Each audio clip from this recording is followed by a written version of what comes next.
উফ ফাইনালি এমন চীন দেশের মানুষদের মতো দেখতে আমার এই ব্রাইডকে সাজানোর আনন্দ বা এক্সপিরিয়েন্সটা অনেকখানি আলাদা। আর অনেক দিন ধরে ওয়েট করছিলাম এরকম একটু ভিন্ন ধরনের ব্রাইডকে সাজানোর।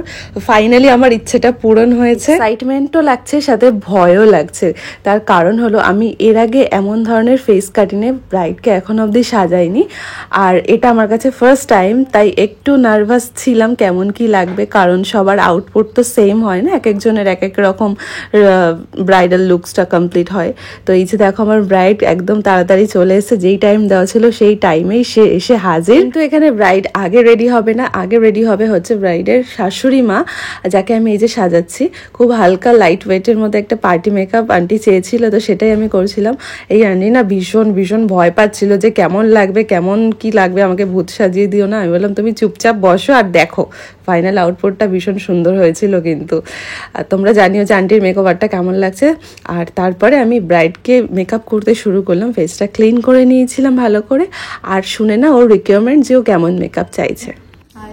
আচ্ছা, নাম কি তোমার? আমার নাম তানিশা। তানিশা, ওকে। তো তানিশা, আজকে তোমার রিসেপশন, তাই তো? আমাকে কোথায় পেলে বলো? তোমাকে আমি ফেসবুকে দেখেছিলাম, দেন তোমাকে আমি নক করি, তোমার কাজ দেখে আমার খুবই পছন্দ হয়। Thank you. সেই জন্য তোমাকে আমি বুক করেছি আমার স্পেশাল ডেতে। আমাকে স্পেশাল ডেতে স্পেশাল করার জন্য আমি এসেছি। আর কেমন চাও বলো? আমি সিম্পল এর মধ্যে একটা খুব সুন্দর লুক চাইছি, একদম ট্র্যাডিশনাল। তোমার উপরে ছেড়ে দিচ্ছি বিকজ আমি তোমার কাজ দেখেছি। আমি চোখ বন্ধ করে রাখছি একদম, আমি একদম মেকআপ শেষে আমার লুকটা দেখবো। ওকে ওকে। আর তোমার যেহেতু হুডেড আই, তো তোমার কিরকম আই মেকআপ দরকার আজকে? আমি সম্পূর্ণ তোমার উপর দিয়ে দিচ্ছি। ওকে ফাইন, তাহলে আমি আমার বেস্টটাই তোমাকে দেবো। অবশ্যই, চলো লেটস সি। দেখতে চাইনিজ হলে কি হবে, মেকআপটা কিন্তু তার একদম বাঙালি ছোঁয়া চাই। মানে একদম যে বাউনেদিয়ানা ব্রাইডাল মেকআপগুলো হয়, ও আমাকে সেই রকমই পাঠিয়েছিল একটা রেফারেন্স হিসেবে। বললো যে দিদি তুমি আমাকে এরকম মেকআপ করে দিও আমার স্পেশাল দিনটা। আমি বললাম ঠিক আছে ঠিক আছে, এরকমই হবে। তো সেই রকম ভাবেই আমি ওর মেকআপটা শুরু করি। আর এখানে দেখতে পাচ্ছ ওর চোখটা ভীষণ ছোট ছোট, আর এই ধরনের চোখকে না হুডেড আই বা মনোলিড আই বলে। তো অনেকেই তোমরা নার্ভাস হয়ে যাও যে কি ধরনের আই মেকআপ তোমরা করবে এই ধরনের চোখে।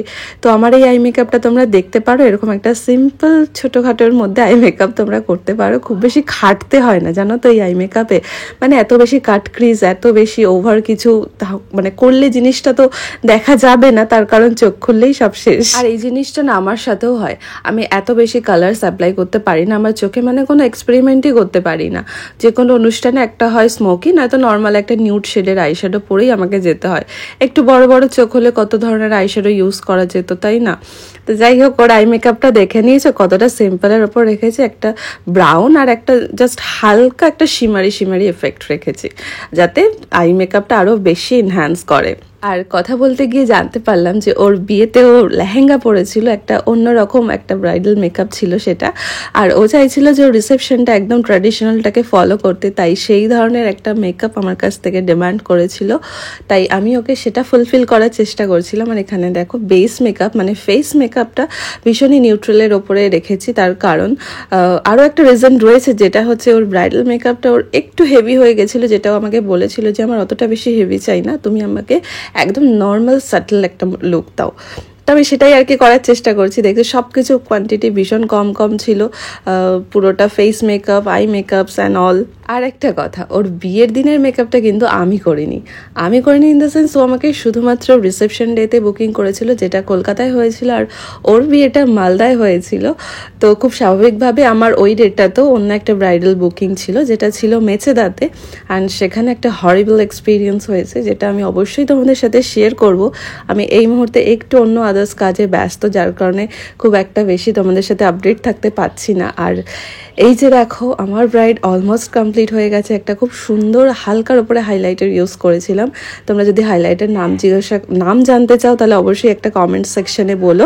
আর এখানে কি কি প্রোডাক্ট ইউজ করেছি সেটা জানার জন্য তোমরা কমেন্ট সেকশনে কমেন্ট করতে পারো, আমি তোমাদের রিপ্লাই করে দেবো সবাইকে। এবার মেকআপটা মোটামুটি যখন কমপ্লিট হয়ে যায় তখন আমি ওকে শাড়ি পরাতে শুরু করি। আর এখানে শাড়িটা আমি একদম 8 পৌড়ে করে পরিয়েছি। আমি চাইলেই ওকে 1 প্লিট করে পরাতে পারতাম, বাট আমার মনে হয়েছিল যে না, ওকে 8 পৌড়ে করে পরালে একটু সবার থেকে অন্য ধরনের লাগবে, তাই ওকে আমি এভাবেই পরাই। আর শাড়িটা এত বেশি হালকা ছিল যে মনেই হচ্ছিল না যে গায়ে কিছু দেওয়া রয়েছে, যেটা ও ফিল করছিল আমাকে বলল। তো শাড়িটাও ভীষণ পাশাপাশি সুন্দর ছিল, আর সাথে আমি মেকআপটা করে নিয়েছিলাম। এবার করব হচ্ছে হেয়ার স্টাইল। তো এই যে আমি হেয়ার স্টাইলটা ওর একটু খোলার ওপরে চেয়েছি, আবারও বলছি ও কিন্তু রেফারেন্স হিসেবে এই ধরনের হেয়ার স্টাইল চেয়েছিল, তো আমি ওকে সেটাই করে দিয়েছিলাম। এখানে আমার কেন জানি না বারবার মনে হচ্ছিল যে ওর চুলটাকে সত্যি বাঁধার থেকে বেশি ওপেন রাখলেই সুইটেবল লাগতো। তার কারণ হচ্ছে বাঁধা রাখলে মুখটা আরও বেশি একটু চওড়া লাগতো, যেটা আমার তো ভালো লাগতো না। সাথে ও আমাকে বলেছিল যে ওপেনই রাখবো আমি, তাই জন্য আমি ওপেন একটা হেয়ার স্টাইল করি। আর তারপর আমি একটা একটা করে ওকে জুয়েলারিও পরিয়ে দিচ্ছিলাম। আর এই পার্টটা না আমার খুব ভালো লাগে, মানে জুয়েলারি পরানোর এই ব্যাপারটা একদম মানে অন্যরকম লাগে। মেকআপ তো একরকম, শাড়ি পরানো, হেয়ার স্টাইল আর একরকম, আর জুয়েলারি পরানোর আর একরকম। তো এটাও আমি ভীষণ ভালোবাসি পরাতে। আর এবার আমি কয়েকজনের নাম বলবো যারা আমার প্রত্যেকটা ভিডিওতে একবার করে বলেছে দিদি আমার নামটা নিও। তো তাদের মধ্যে হলো কয়েকজন। পূজা, যে কিনা খড়গপুর থেকে আমার ভিডিও দেখো, thank you so much. Jayashree দেখো পুনে থেকে, thank you so much Jayashree. আর ঝর্ণা দেখো হচ্ছে বাংলাদেশ থেকে, থ্যাংক ইউ ঝর্ণা। শাবনা খাতুন দেখো বর্ধমান থেকে, শম্পা দেখো আসাম থেকে, থ্যাংক ইউ সো মাচ সবাইকে যে তোমরা আমার কাজটাকে এত ভালোবাসো, এত অ্যাপ্রিসিয়েট করো। আর এই যে দেখো আমার ব্রাইড রেডি, একদম খুব মিষ্টি একটা লাজুক ব্রাইড লাগছে, খুব সুন্দর ওকে দেখতে লাগছিল। আর তোমরা জানিও অবশ্যই এই পোস্টার মানে এই ভিডিওটার কমেন্ট সেকশনে যে ওকে কতটা বেশি সুন্দর লাগছে। আমি কিন্তু সবসময় ভীষণভাবে ওয়েট করি তোমাদের এই কমপ্লিমেন্টসগুলো পেতে, যেটা আমার কাজটাকে আরও বেশি ইমপ্রুভ করে। আর এমন সুন্দর একটা মেকওভার যদি তোমরা আমার থেকেও নিতে চাও তাহলে আমার সাথে অবশ্যই কন্ট্যাক্ট করো। তোমাদের বিশেষ দিনটা কিন্তু আমার হাতের একটু ছোঁয়াতে আরও স্পেশাল হতে পারে। তো লাস্ট আরও একবার আমি আন্টিকে ডেকে নিলাম একটা রিভিউ নেওয়ার জন্য যে তাকে কেমন লাগছে আর তার বৌমাকে কেমন লাগছে। তো সে তো ভীষণ খুশি, ভীষণ ভালো একটা ফিডব্যাক দিয়েছিল, যেটা অবশ্যই তোমাদের শেয়ার করব। আর এখানে দেখো আমার ব্রাইড যেহেতু মালদার, তো আমাকে কিন্তু আম গিফট করেছিল, যেটা আমার ভীষণ ভালো লাগছিল। তো বাড়িতে গিয়ে তো সবটাই খাবো, আর কেমন লাগলো তোমাদের ভিডিওটা জানিও। টাটা।